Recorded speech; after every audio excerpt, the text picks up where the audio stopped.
करने के लिए, लेकिन बात अब बंगाल की करेंगे। हिंसा का दौर जारी है। बंगाल में चुनाव से पहले हिंसा हो रही है। बड़ी जानकारी इस वक्त हम आप तक पहुंचा देते हैं, क्योंकि उत्तर 24 परगना में बीजेपी दफ्तर में आग लगा दी गई है। जो जानकारी इस वक्त मिल रही है वो हम आप तक पहुंचाने की कोशिश कर रहे हैं। बीजेपी ने टीएमसी पर गंभीर आरोप लगाए हैं। हालांकि पहली बार नहीं है जब बीजेपी ऐसा कर रही हो। बीजेपी कह रही है कि लोकतांत्रिक व्यवस्था को और माहौल बिगाड़ने की कोशिश टीएमसी कर रही है।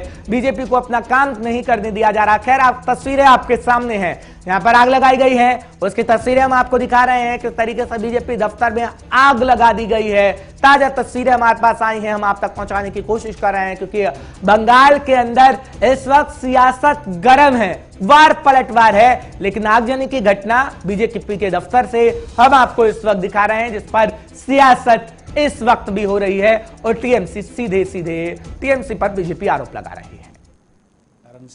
कारखाने बंद हो गए, लॉकआउट हो गए। उसके बाद ममता दीदी आए, उनके सिंडिकेट कटवानी, भाई भाईपो, इन लोगों को अमीर करने के चक्कर में उन्होंने गरीबों की जो है एकदम तहस नहस करके छोड़ दिया। और अगर हमें भारत का एक बहुत ही क्या कहूँ, एक बहुत ही अहम इंटेलेक्चुअली कहे, ट्रेडिशनली कहे, आप फ्रीडम मूवमेंट की तौर से कहे, सब तरफ से बंगाल एक बहुत ही अहम राज्य है एंड इट डिजर्व्स बेटर।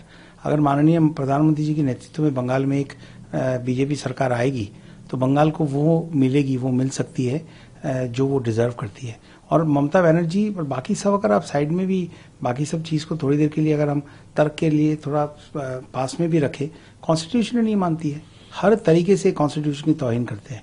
भले वो नेशनल एजेंसीज हो, भले उनकी भाषा हो, भले सेंटर के साथ डेटा शेयर करना हो, सब चीज़ में ऐसा फेडरल स्ट्रक्चर की तौहीन ही तौहीन करते हैं। इसका रिएक्शन हो रहा है बंगाल। मैं ममता जी को कहना चाहता हूँ और तृणमूल के लोगों को कहना चाहता हूँ, ये वायलेंस आप करेंगे तो आपकी हार और भी जबरदस्त होगी। आपकी हार तो निश्चित है, लेकिन अगर आप वायलेंस करेंगे तो आपकी हार और भी जबरदस्त होगी, क्योंकि वहाँ की जनता अब आपके खिलाफ हो गई है। देख लिए है कि आपने क्या गुंडागर्दी किया। पहले तो लेफ्ट ने गुंडागर्दी किया, उसके बाद फिर आप गुंडागर्दी पर चले आए। ये बंगाल की जनता कब तक सफर करती रहेगी साहब गुंडागर्दी से? गुंडागर्दी से निकलेगी कि नहीं निकलेगी? तो जनता की मांग है कि इन गुंडों को हटाया जाए और वो होगा।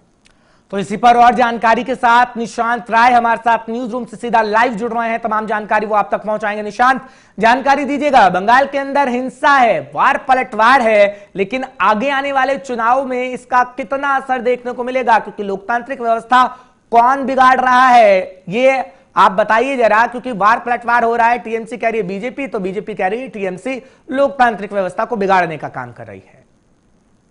बंगाल में राजनीतिक हत्याएं या राजनीतिक हिंसा कोई नई चीज नहीं है।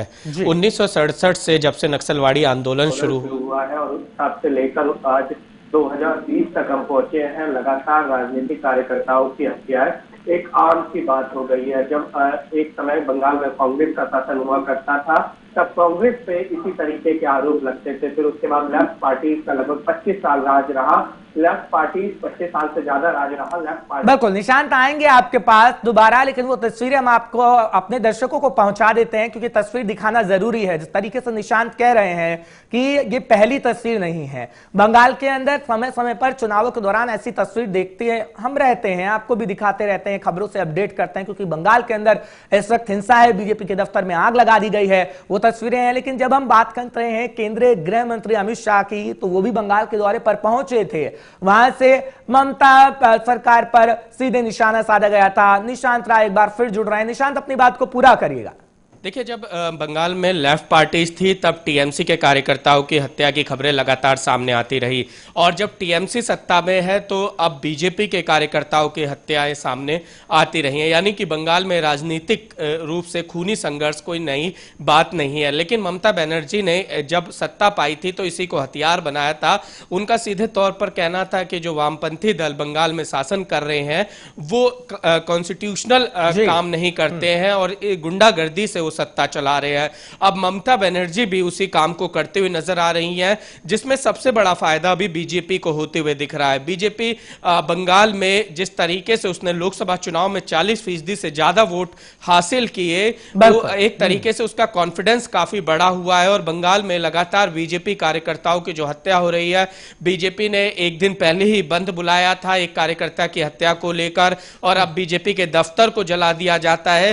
तो जाहिर सी बात है कि एक तो बीजेपी के कार्यकर्ता एकजुट हो रहे हैं टीएमसी के खिलाफ, दूसरी तरफ आम जनता में भी यह मैसेज जा रहा है कि बंगाल में टीएमसी सीधे तौर पर राजनीतिक संघर्ष जो है कानूनी दायरे, संविधान के दायरे में रहकर नहीं कर रही है, बल्कि गुंडागर्दी पे उतारू है। और केंद्रीय गृह मंत्री अमित शाह का भी जिक्र करिएगा, क्योंकि यही तमाम बातें जो जिसका जिक्र आप कर रहे हैं निशांत, गृह मंत्री भी कह चुके हैं कि बंगाल के अंदर ममता सरकार क्या कुछ करने की कोशिश कर रही है, जनता को गुमराह किया गया, लेकिन अब जनता भरोसा नहीं करती, अब बीजेपी पर भरोसा किया जाएगा। क्या वाकई ऐसा होगा बदलाव?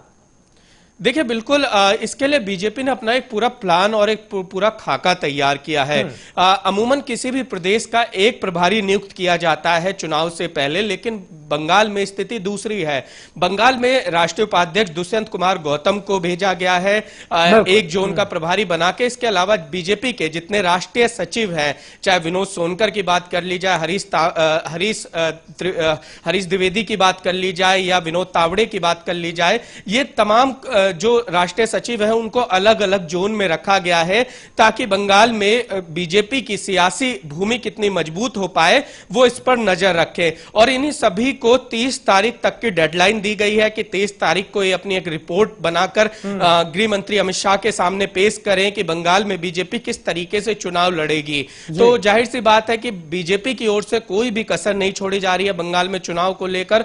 और दूसरी तरफ सीधे तौर पर अभी ये कहना गलत नहीं होगा कि जिस तरीके से सियासी हत्याएं हो रही हैं, इसका खामियाजा टीएमसी भुगतेगी। लेकिन टीएमसी का जब हम जिक्र करते हैं उसका भी जिक्र करिएगा, क्योंकि टीएमसी बार बार कह रही कि एक एजेंडे को लेकर बीजेपी चल रही है। क्योंकि अगर हम बंगाल के समीकरण को समझते हैं तो वो अलग है, बिहार जैसा समीकरण बंगाल के अंदर नहीं देखने को मिलता है निशांत, उसके बारे में जरा जिक्र करिएगा। क्योंकि टीएमसी कह रही है कि जनता बेवकूफ नहीं है, ममता सरकार पर भरोसा करती है, हालांकि बीजेपी अपनी स्थिति अच्छी बता रही है और फायदा कहीं ना कहीं इसका बीजेपी को मिलेगा, जो तस्वीर हम दिखा रहे हैं। लेकिन टीएमसी का जिक्र भी करिए निशांत। देखिए, बंगाल में इस समय के अगर सियासत को करीब से देखें तो ध्रुवीकरण एक बहुत बड़ा मुद्दा है जो धर्म के आधार पर है। दरअसल ममता बनर्जी पर लगातार बीजेपी एक आरोप लगा रही है कि वो एक समुदाय के तुष्टीकरण की राजनीति करती हैं, और हमने देखा था दुर्गा पूजा के समय पिछली बार इसको एक बहुत बड़ा मुद्दा भी बनाया गया था। बंगाल में हुए दंगों के बाद से बीजेपी लगातार हमलावर है टीएमसी के ऊपर। वहीं दूसरी तरफ टीएमसी की जो सबसे बड़ी ताकत है उसका बंगाल में वार्ड स्तर तक पहुंचा हुआ कार्यकर्ता, और सभी कार्यकर्ताओं को ममता बनर्जी, चूंकि ममता बनर्जी काफी सादगीपूर्ण तरीके से रहती है और अपने हर एक कार्यकर्ताओं को समय देती हैं, ये उनकी सबसे बड़ी ताकत है। अपनी स्थिति को निशांत मजबूत करना चाह रहे हैं तमाम नेता। बहुत बहुत शुक्रिया हमारे साथ जुड़ने के लिए। हमारे दर्शकों को